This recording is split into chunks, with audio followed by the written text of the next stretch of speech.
श्रीमाता श्रीमहाराज्ञी श्रीमत्सिंहासनेश्वरी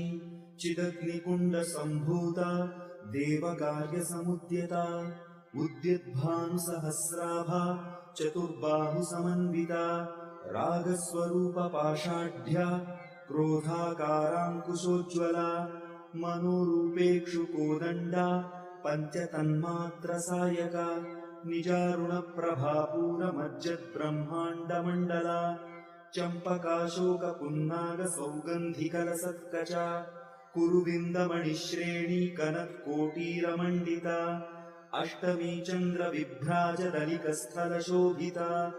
मुखचन्द्रकलङ्काभमृगनाभिविशेषका वदनस्मरमाङ्गल्यगृहतोरणचिल्लिका वक्त्रलक्ष्मीपरीवाहचलन्मीनाभलोचना नवचम्पकपुष्पाभनासा दण्ड